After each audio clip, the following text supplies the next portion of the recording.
Oiga, a ver, qué cosas. Esta mañana entrevistábamos en Sin Censura más temprano a John Ackerman. Y John Ackerman, en defensa de la consulta popular para enjuiciar a los expresidentes, se tiró con todo contra varios consejeros y consejeras del INE. Y una de ellas, pues seguramente quiere encontrar réplica. He visto que Carla Humphrey, consejera del Instituto Nacional Electoral, también ha respondido a ciertos mensajes en Twitter de Omar García y Ariadna Baena, dos de los proponentes ciudadanos de esta consulta popular para investigar y enjuiciar a actores políticos del pasado. Yo le agradezco mucho a Carla Humphrey, consejera del Instituto Nacional Electoral, que nos acompañe en Sin Censura. Carla, buenas tardes, buenas noches. Hola, buenas tardes, Vicente. Un saludo a ti y un saludo a tu auditorio. Es un gusto estar otra vez contigo. Pues, ¿cómo ve? ¿Cómo ve lo dicho por John Ackerman en el contexto de que hay consejeros y consejeras del INE que no estarían del todo comprometidos, comprometidas o convencidos, convencidas de la consulta popular para enjuiciar a los actores políticos del pasado? ¿Qué dice Carla respecto a esto? Sin ir más allá de quién lo dijo, porque la verdad es que creo que eso no es lo relevante, creo que lo relevante es que el Instituto Nacional Electoral está obligado constitucionalmente a realizar esta consulta. En ningún lugar se ha dicho que no se va a hacer esta consulta popular. Tenemos claros, cuando menos yo tengo claras mis responsabilidades, las obligaciones institucionales, y lo que se está buscando es el mejor modelo para hacerlo. ¿Y ello por qué? Bueno, porque derivado de que el Instituto Nacional Electoral mandó su presupuesto de conformidad con las normas en el momento procesal oportuno y después se aprobó la consulta popular, pues ese presupuesto no venía en la consulta popular. Se hicieron diversas diligencias con la Cámara de Diputados y Diputadas, con el gobierno federal, incluso con la Suprema Corte de Justicia, con la finalidad de obtener estos recursos para esta nueva atribución, obligación que tenemos como Instituto Nacional Electoral. Desafortunadamente, en días pasados, el mes pasado, se nos comunicó que no era posible concedernos o darnos ningún recurso para llevar a cabo esta consulta popular. Es decir, solo para aclarar, el INE sufrió un recorte de 870 millones en un proceso electoral, en el más grande de la historia, y además no se le proveyó de una partida especial para organizar esta consulta popular. Lo que está haciendo el instituto es que con economías que va teniendo de algunos temas, incluso desde el replanteamiento de algunos de los proyectos de acciones que estaban presupuestadas y programadas, se han obtenido algunas economías que son las que se utilizarán justamente para poder financiar, digamos, esta consulta popular.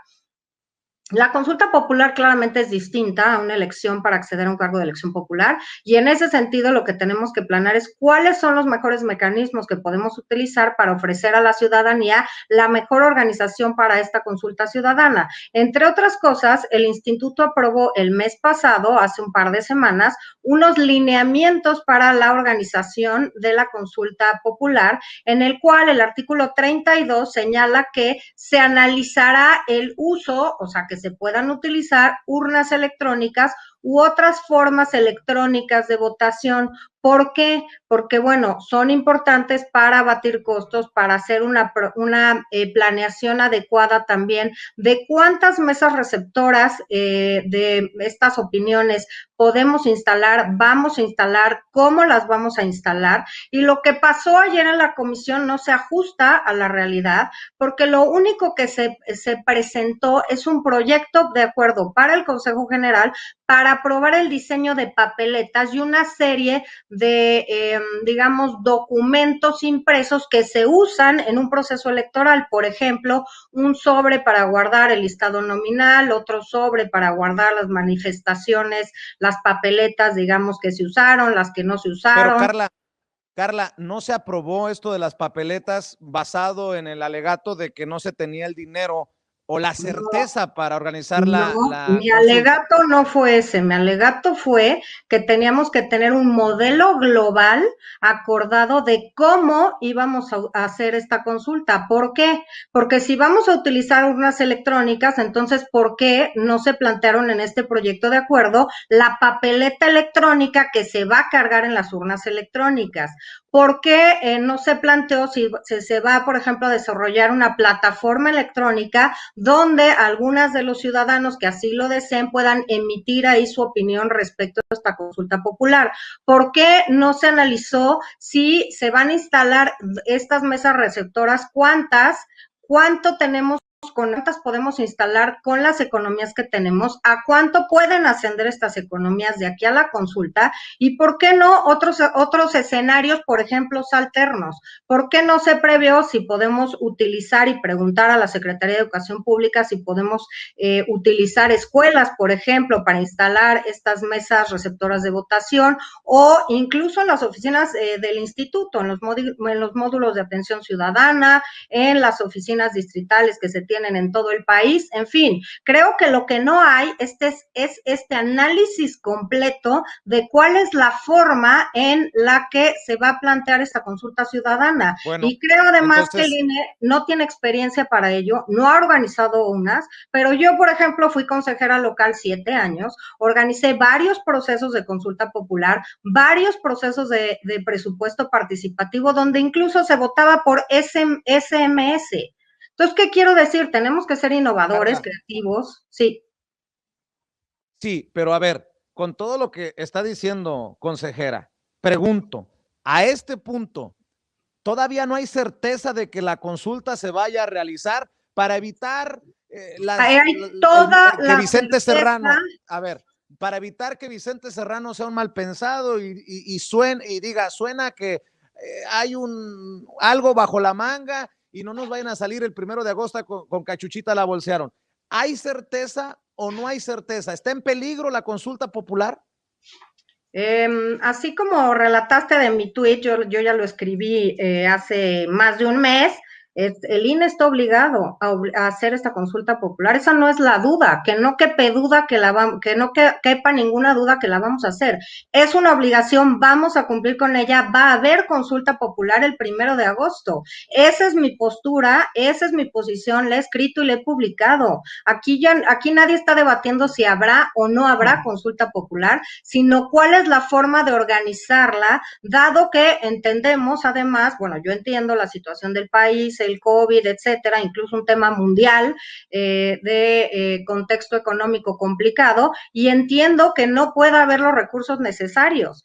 Podría haber a lo mejor la mitad, se plantearon distintos escenarios. Primero se planteó uno en el que se podrían instalar 109,000 mesas receptoras, no obviamente las 163,000 casillas que se prevén instalar para el proceso electoral. Es imposible si no se tienen esos recursos. Se previó también que pudiéramos también extender o que las personas que fueron capacitadas para ser funcionarios de mesa directiva de casilla también pudieran ser de mesas receptoras de opinión. Después se nos pidió un presupuesto acotado, entonces acotamos estas mesas receptoras a 62,000 con la finalidad de bajar el presupuesto, y lo que tenemos que hacer es ver con lo que tenemos cuál es el mejor escenario, el óptimo escenario para hacer esta consulta. Pero vaya, te lo resuelvo rápido.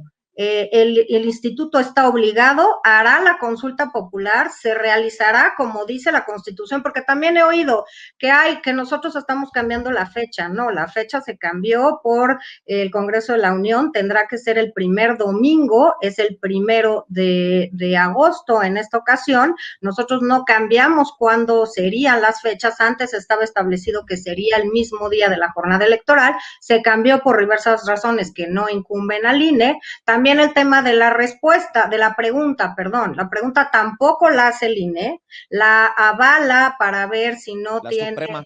Sí, es la Suprema Corte de la Justicia de la Nación. Nosotros no podemos moverle ni una coma, no es nuestra atribución. La pregunta va a ir Carla, tal cual, sí.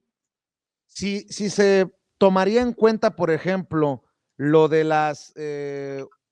los votos electrónicos, ¿cómo se le va a informar a la gente cómo hacer este proceso? o sea, si no tenemos los fondos, como se está mencionando, no terminará siendo pues peligroso para el proceso meterle el tema electrónico sin fondos para promoción y para explicarle a la gente cómo hacer este proceso. A ver, creo que somos 11 consejeras y consejeros, pero yo creo que tiene que ser un modelo híbrido, en el que haya mesas receptoras que se pueda votar con papeleta impresa y que se introduzca en una urna de las que ya tenemos y reutilizaremos, pero creo que también hay condiciones para hacer uso de urna electrónica, es decir, para poder aumentar las mesas receptoras, porque dividen 93 millones de personas en 62,000 o muchas menos mesas receptoras de opinión. Estamos, bueno, ya en proceso de vacunación a nivel nacional, espero que para agosto ya estemos mucho más adelantados, pero pues tampoco quisiéramos que muchas ciudadanas y ciudadanos tuvieran que coincidir en una mesa receptora de votación para justamente emitir una opinión de este tema tan relevante. Por eso yo creo... Pero si vamos a tener un proceso electoral el 6 de junio, en 162,000 casillas. No en 62,000, no, o sea, vamos viendo, de ahí ya estás quitando 100,000. Ojo, entonces yo lo que creo es que tendrá responsabilidad de eso. Pues de que nosotros no tenemos los recursos para poder volver a montar. Pero ¿de quién es responsabilidad? Porque el pueblo no puede decir, no había dinero, y se hizo no creo que vaya a ocurrir, pero se hizo un cochinero. Y bueno, pues siempre pagamos los platos rotos el pueblo que quiere participar, el pueblo. Pues te diría que, pues claramente se hizo llegar un presupuesto a la Cámara de Diputados y Diputadas, no se aceptó, se hizo la solicitud ante la Secretaría de Hacienda y Crédito Público, se promovió una acción de inconstitucionalidad que está todavía en la Corte. Hemos buscado obtener estos recursos porque sabemos que es nuestra obligación. Por eso te digo, el tema de ayer no fue nos negamos, eso es falso. Nos negamos a aprobar un modelo único porque incluso en los lineamientos que aprobamos todas y todos los consejeros electorales se prevé en el artículo 32 el análisis de instrumentos electrónicos para recibir la votación. Y voy a ir más allá. Estas urnas electrónicas, varias entidades federativas ya la tienen. Yo cuando llegué de consejera a la Ciudad de México en 2006 ya había urnas electrónicas. Varias entidades federativas tienen urnas electrónicas. También han... por ejemplo, en 2012 utilizamos el voto por internet para el voto de las y los chilangos en el extranjero, así que ya estaban muy avanzados esos temas. Recordemos que a nivel federal sí es la primera consulta popular, pero en muchas entidades federativas ya se llevan con toda normalidad las consultas populares. Entonces, yo creería que en ánimo de tener el mayor número de mesas receptoras, que el mayor número de personas puedan acudir el 1 de agosto, emitir su opinión, que no tengan que esperar y hacer largas filas, etcétera, tenemos que innovar y tener un modelo híbrido. Y si no, que se nos diga así. Lo que dijimos ayer fue aquí, o yo lo que dije por lo menos, fue aquí no nos están presentando todas las alternativas que tenemos que hacer. Y te voy a decir aún más, aunque si hubieran aprobado ayer las papeletas, resulta que no sabemos si vamos a tener que imprimir 93,000 o si se van a utilizar unas electrónicas, entonces, ¿cuántas papeletas menos?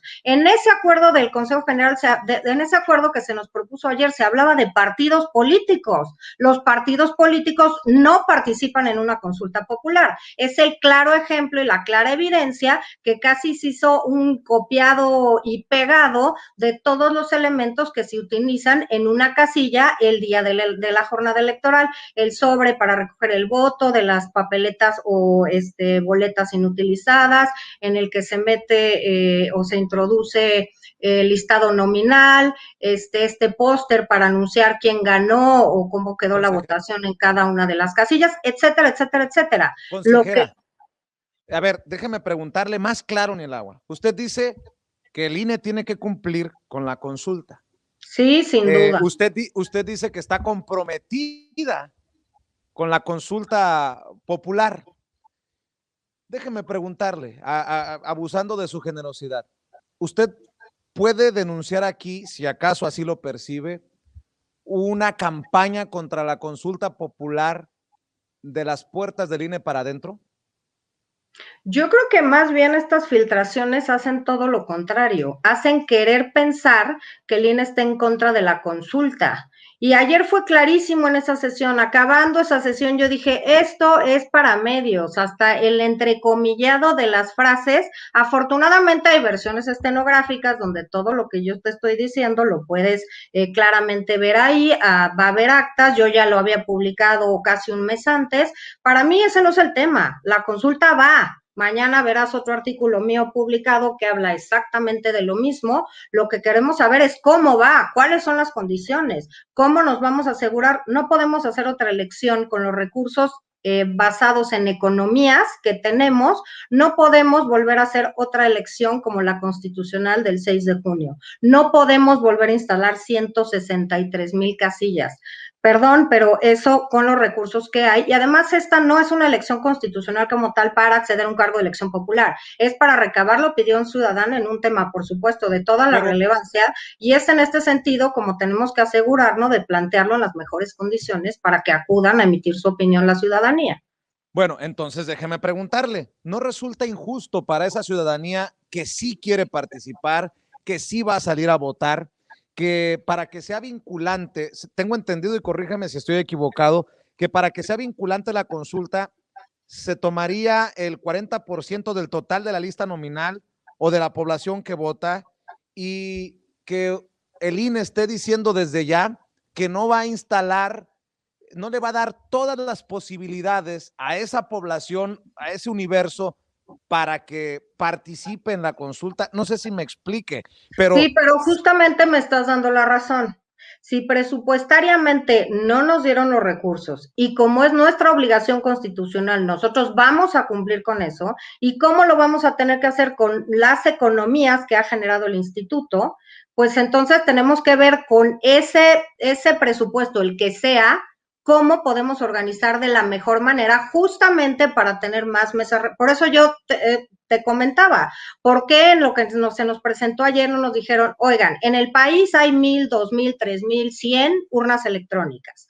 A ver, y no son nuevas, se usaron ya en Coahuila y en Hidalgo, se usaban con efectos vinculantes en varias entidades federativas, Jalisco, Coahuila, la Ciudad de México, antes del 2014, y además se van a usar en esta elección también en Coahuila y en Jalisco. Entonces, tampoco no es algo desconocido para toda la ciudadanía. Mandatamos que se hicieran encuestas para ver cómo les había parecido a los funcionarios de mesas directivas, a la ciudadanía. Las respuestas son de arriba del 70-80% de confianza en el funcionamiento, de que se volverían a usar, etcétera, etcétera.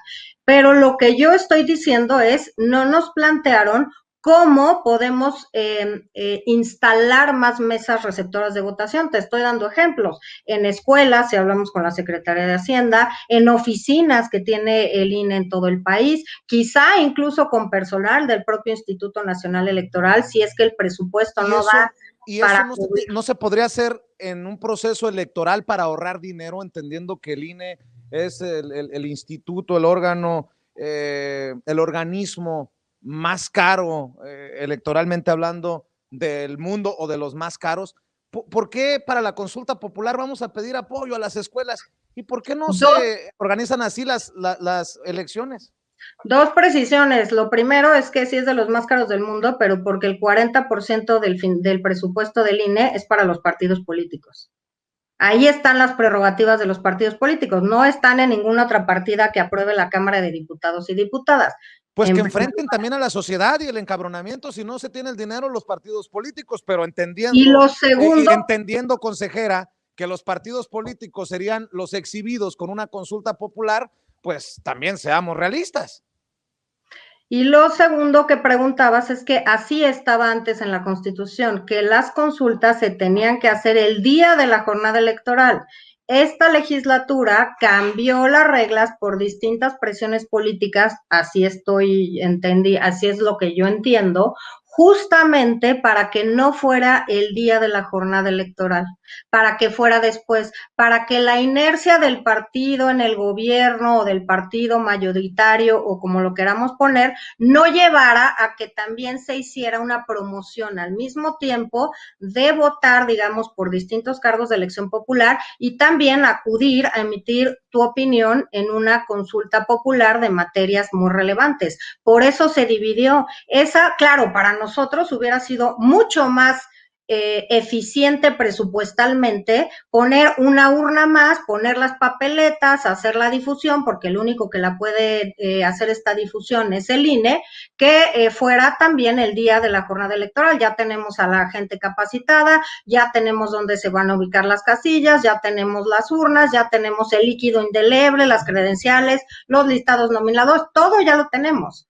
Claro, para nosotros eso era lo óptimo. Nosotros no lo cambiamos. Entonces ahora, después del 6 de junio, que siguen otros procesos electorales como escrutinio y cómputo, como la fiscalización, como varios otros, tenemos que organizar casi 2 meses después una consulta popular. Lo vamos a hacer, es nuestra obligación, eso no está en duda. Por eso creo que la desinformación no ayuda a nadie. Hay que informarse antes de opinar, y lo digo, bueno, por algunos cuestionamientos que ha habido también en tu programa, pero ese no es el tema. El tema es, claro que la vamos a organizar, es nuestra obligación.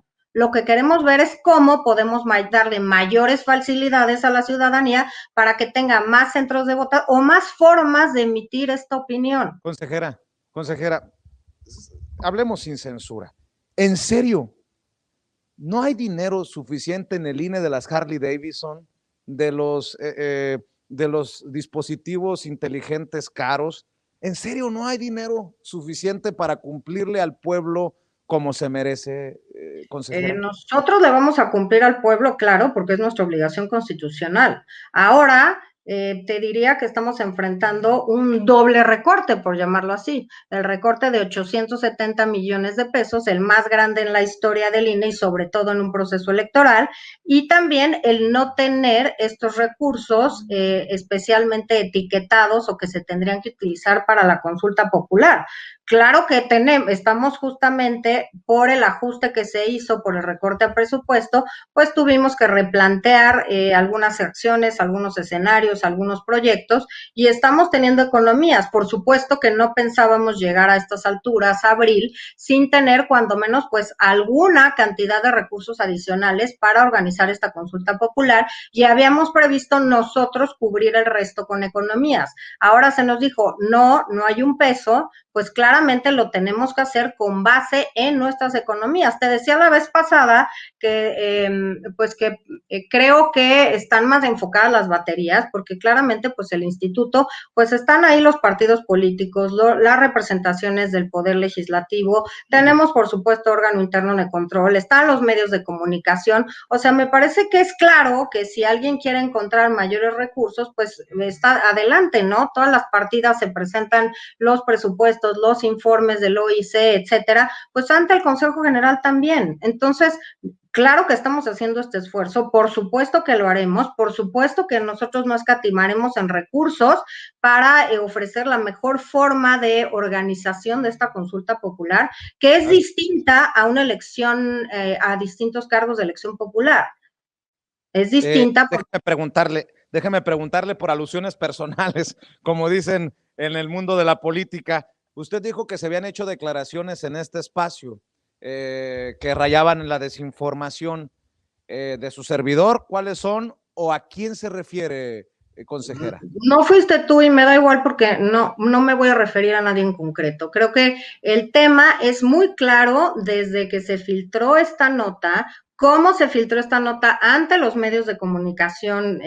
No estoy hablando evidentemente del tuyo, por eso yo publiqué un tuit con un artículo en el que ya había hecho referencia a mi posición personal e institucional en este tema, pero claramente yo creo que no sirve de nada estar polarizando, estar mal informando a la gente, estar suponiendo que las cosas están de un modo que no es así. Y te digo, afortunadamente en las comisiones del INE hay partidos políticos, se graban, hay sesiones estenográficas, se transmiten en vivo como tu programa, y hay actas. Entonces me parece que es claro que pues alguien que haya querido o o que filtró con algún interés justamente de provocar justo este tema, pues tenemos las y los consejeros de todas las comisiones y los partidos que estuvieron ahí, porque incluso los partidos hicieron uso de la voz, pues de poder señalar con toda claridad qué dijimos y por qué lo dijimos. Y en este caso yo esperaría que esta comisión de la que formo parte, en la semana que entra, espero que lunes, martes, miércoles, nos tenga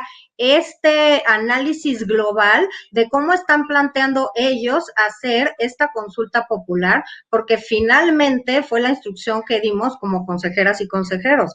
Acérquenos el panorama de qué es lo que podemos hacer, cómo lo podemos hacer, cómo podemos ser creativos, innovar y cómo salvaguardar además que 93, más de 93 millones de ciudadanos puedan acudir a manifestar su opinión el 1 de agosto. ¿Alcanza 2 planteamientos o se tiene que ir, consejera? Creo que todavía alcanzo, déjame Bueno, checar. Sí, bueno, todavía. todavía, bueno, Todavía. dice Luis Carlos Ugalde, no me ayudes, compadre, porque es señalado por lo del fraude del 2006, dice el expresidente del IFE que pues básicamente se está golpeando al INE y que están bajo ataque como nunca antes. ¿Qué piensa de estas declaraciones? Pues pienso que el debate cada vez se ha vuelto más duro, que está bien criticar a instituciones electorales, porque claramente pues somos servidores y servidoras públicas, estamos pues siempre al escrutinio público, pero también creo que hay que hacerlo con información y acudiendo a las fuentes confiables de información y no a lo primero que se lee en redes sociales de personas que justamente buscan esto, ¿no? Polarizar, hacer pensar que el INE tiene una intención de no organizar la consulta popular, que estamos en contra de que el pueblo o la ciudadanía se manifieste en torno a la pregunta, que si la pregunta la redactamos así para que no tuviera claridad las personas en el momento en el que estén emitiendo su opinión respecto a qué se les está preguntando. En fin, una serie de cosas que, bueno, claramente no están a cargo del INE y no es postura institucional no hacer la consulta popular. Entonces, creo que en ese sentido, pues el expresidente Ugalde se manifiesta como un tema como de debate y crítica dura, sí, pero en algunas de ellas sin fundamento, sin argumentación y sin información adecuada. Bueno, entonces para cerrar, déjeme preguntarle, ¿el INE está en contra del pueblo? ¿O de esto han convertido los protagonismos de Ciro Murayama y Lorenzo Córdoba? Yo siempre regreso a ellos porque creo que lo peor que le ha pasado al INE son liderazgos como los de ellos. Pero, ¿qué le dice a la gente, consejera, que piensa que el INE está en contra de la democracia, que está en contra del pueblo y que se ha sumado a ser el PRIANREDEINE, jugar contra la decisión del pueblo, contra el pueblo de abajo? Porque, digo, hoy precisamente, ayer en Sin Censura Nocturno, entrevistaba a personajes defensores de la 4T y son muy críticos del INE. ¿Qué le dice a la gente que piensa que el INE está en contra de sus intereses?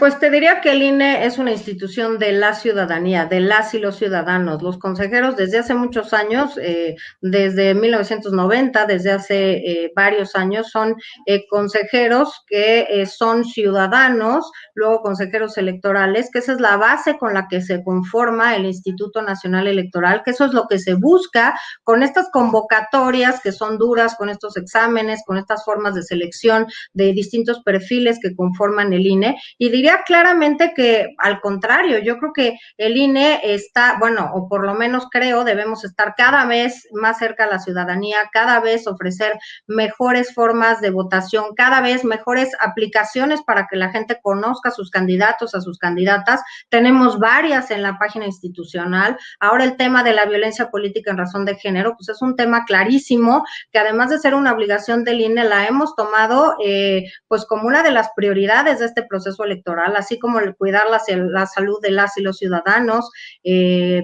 derivado de esta pandemia que hemos sufrido, aprobando distintos protocolos. El INE, por supuesto, que apoya la democracia, apoya que las y los ciudadanos tengan instaladas las casillas para poder emitir el voto por quien ellos quieran, por quien les convenga. Creería que deberíamos hacerlo con un voto informado y razonado, saber quiénes son nuestros candidatos, qué han hecho, por qué votaríamos o no por ellos, en fin, pero yo diría que todos los esfuerzos que se hacen, el INE está cumpliendo una serie de etapas legales para llegar al 6 de junio con todas esas etapas resueltas y que hacen que justamente ese día pueda todas las personas que están inscritas y que están en la lista nominal de electores que puedan votar, e incluso que puedan votar desde el extranjero y que puedan votar las personas que están en situación de prisión preventiva, que es otra novedad de este proceso electoral. Por cierto, sí, consejera, ¿qué piensa de la propuesta del senador de Morena, Martí Batres, para modificar la Ley General de Instituciones y Procedimientos Electorales para establecer que ustedes, los consejeros, se abstengan de emitir opiniones que favorezcan o afecten a un candidato? A mí me parece justo si es que el árbitro quisiera ser imparcial. ¿Usted qué piensa?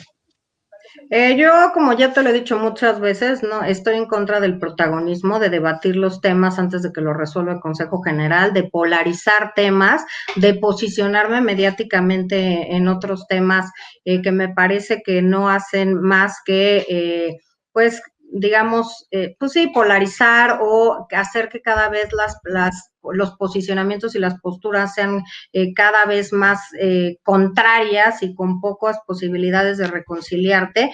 Te diría que no la conozco, leí por ahí un tuit, creo que no me puedo manifestar si ni siquiera he leído la propuesta, porque pues si estamos hablando de un tema que se recogió pues de manera, digamos, cuando menos parcial por los medios de comunicación respecto de esta consulta popular y de la obligación que tiene el INE de realizarla, pues la verdad es que no quisiera basar mi opinión en un tuit que vi respecto a la presentación de esta solicitud.